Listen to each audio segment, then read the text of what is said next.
This week we are working with Sai, so let's do a little warm-up sequence with it. First of all, thumb hangs through the one prong. I place my index finger on the handle and 3 fingers around the other prong here, and then I fold my thumb in.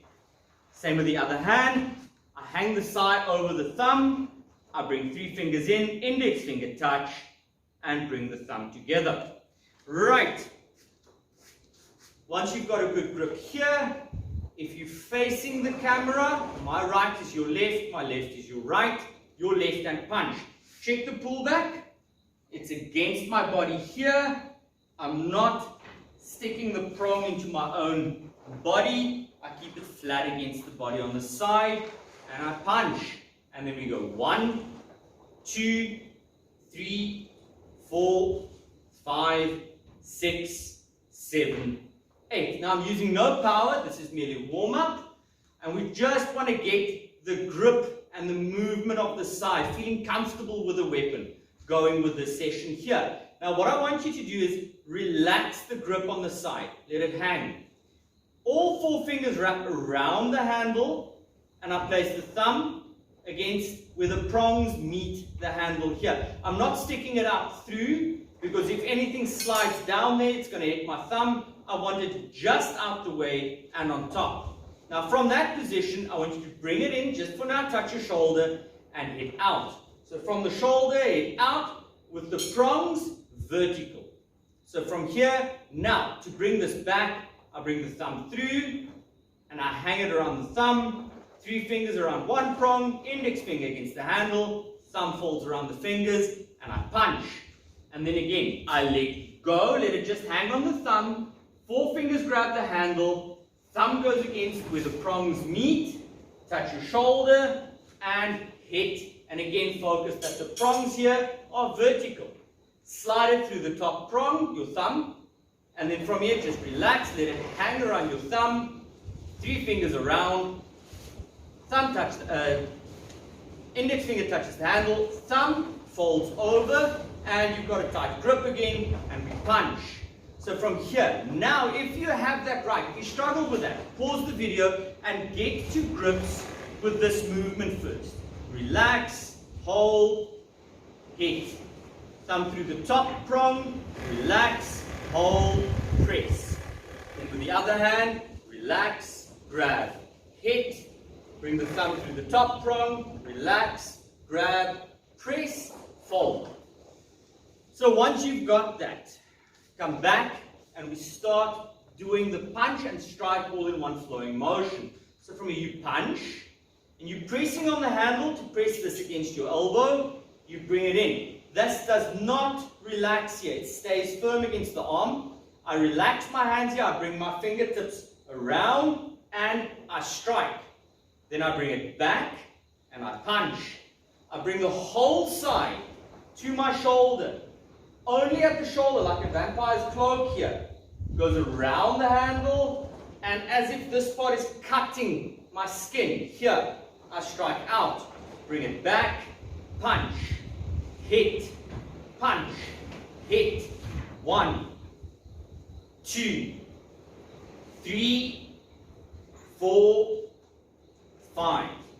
Right, once you've got that, you're going to start adding a rotation to this. Now, what I want you to imagine is you've hit something and you're going to press it away from you, chamber to your shoulder, and then it's straight down on the head. So let's do that again. I struck vertical like this. Now I'm pressing whatever I've hit away from me. Imagine it's a sword and you're a ninja. Press it away, touch your shoulder, and hit down. Now from here, go through the prong and punch. Punch is vertical, is horizontal, not vertical. So from here, now bring it to your shoulder, strike. Now the prongs are vertical. Now from here, press whatever you were hitting away, touch your shoulder, and strike down on the head. We go with the other hand. So slide your thumb through the hand side of the side here, so not through where the fingers have wrapped around, but the other side. Chamber, punch, shoulder, hit, rotate, hit, punch, shoulder, hit, rotate, hit, punch, hit, hit, punch, strike, strike. 1, 2,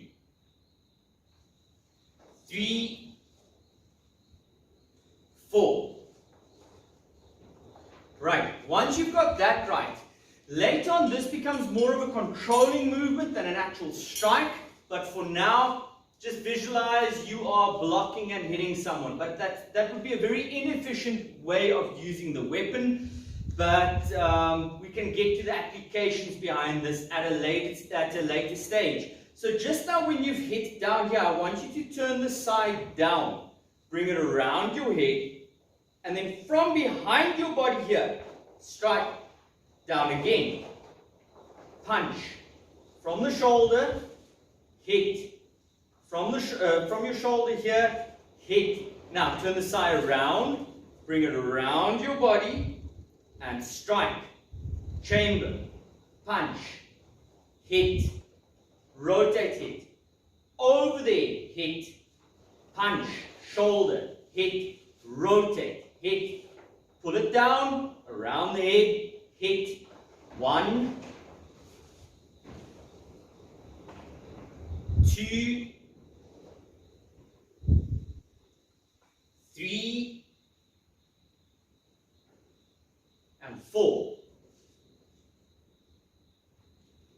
Right, now from this position here, we're going to chamber, but instead of pulling it back and punching, we're going to block down. Now again, yes, this could probably be used as a block if someone was striking at you, but it's more likely that this is a hooking movement for the neck, putting the person down to control them. So from this position, punch, shoulder, hit, rotate, hit, over there, hit, bring the side in, pull your opponent down, punch, hit, rotate, over, back, control. 1, 2,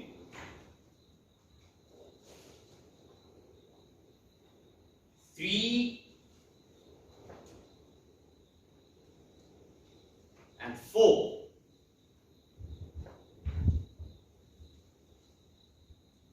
Right.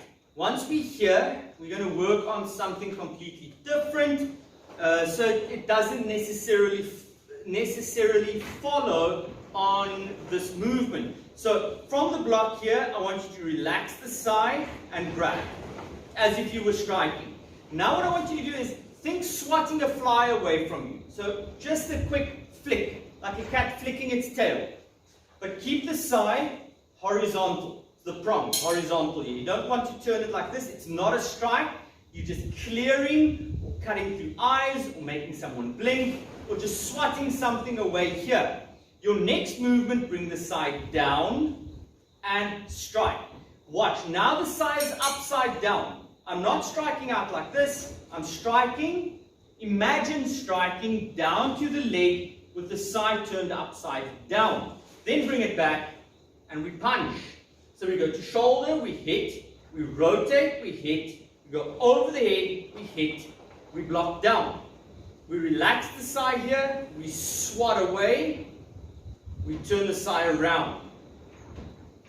We chamber. Punch, shoulder, hit, rotate, hit, over the head, hit, block down, relax the side, swat something away, and upside down, strike to the leg for now. And chamber. Punch, shoulder, hit, rotate, hit, over the head, hit, chamber, block down, release, swat away, and strike the leg. Let's go again. 1, 2, 3, 4, 5, 6, and 7.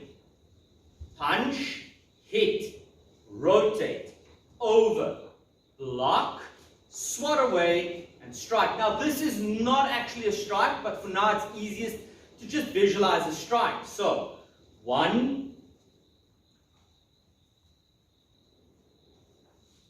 2, 3, and 4.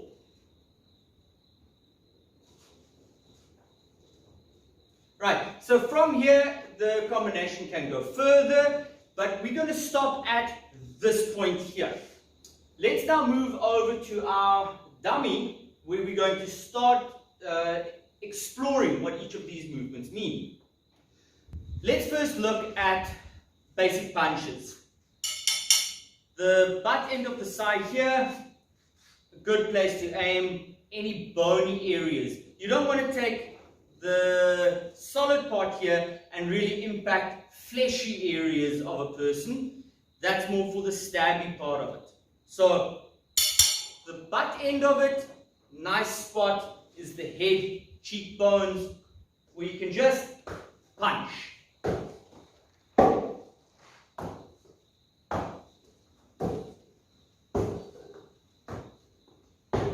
Right, once you've done that, let's look at the plain and simple strike. There's nothing mystical about it. You're either striking to the side of the head, you can be striking to the forearm, you can even be striking at the leg. So the height of your strike doesn't matter. Obviously, against the head finishes the fight. But if you need to clear your way towards the head, striking either the knee, the upper body, upper arm, the forearm, it doesn't matter. So from here, for our practice, we're going to chamber and hit, and then maybe we go slightly lower, and maybe all the way to the bottom. As long as you feel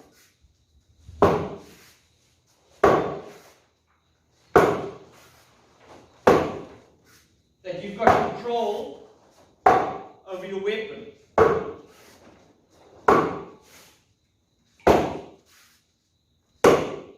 Right.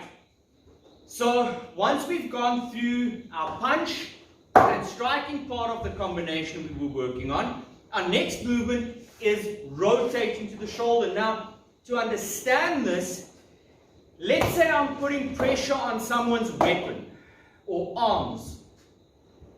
For argument's sake, let's say a sword.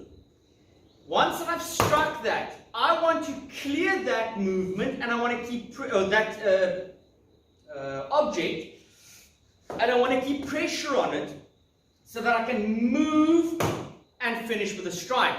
So the feeling you must have is once I've struck here, I maintain pressure on it while moving forward to finish the strike. So I'm not keeping distance here. I've struck. I'm going to clear. I'm going to make sure that that weapon is on my outside as I'm trying to hit my opponent on the head. Let's do with the other arm. So we've done our punch. We've done our strike. I'm going to keep control here as I'm moving forward. I keep the weapon on my side and I strike to the head. So let's just do it from the strike here. Keep pressure and rotate. Hit, keep pressure and rotate. You want to keep the weapon on your outside. You strike, keep the weapon on the outside. Right. Now let's look at the overhead movement. In practical terms here, yes, if I've struck this side, or maybe I want to go over and strike my opponent on the head, there's a lot of strikes you can do, but if you're here, you might just as well stab the person with a prong. There's a lot easier, faster, and energy-saving, efficient movements that you can do instead of bringing it all the way around your head. This movement I see as a throwing technique. So let's go over to the other dummy where we can look at limb control. Let's look at some limb control. So the movement that we're looking at now is if I can strike down on limbs here, after maybe I've done a couple of strikes and I find a spot where I can hook the side into between the bones of the forearm or just over the wrist and lock it in tight. Then from here, my movement can become a limb controlling throwing action. So I'm trapping and throwing. I want to move my opponent's arm and throw it out the way. So when you look at this here, I've got the arm, I'm moving in, I'm trying to either make my opponent release his weapon there and throw the weapon away by clearing it and then continuing the strike, or I'm just doing a lock with one arm so that I can be hitting with my other side. So I could be striking with this one while I'm clearing the arm. But this movement here is far more than just me going, well, I'm going to hit him on the head, which I've already done with this movement, which now I could stab. So looking at this, my opponent's arms are a little bit short and low here, but imagine that I'm moving and I'm throwing. Right, so when we look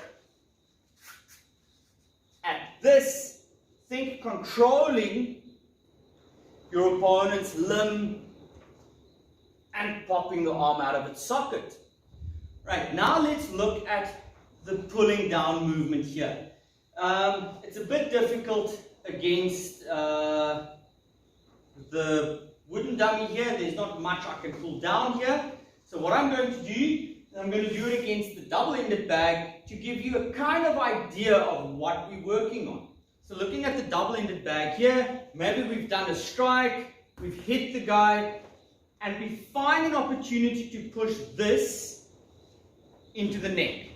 So hooks behind. And from this position here, if you see how it hooks here, now I'm pressing with the hand down.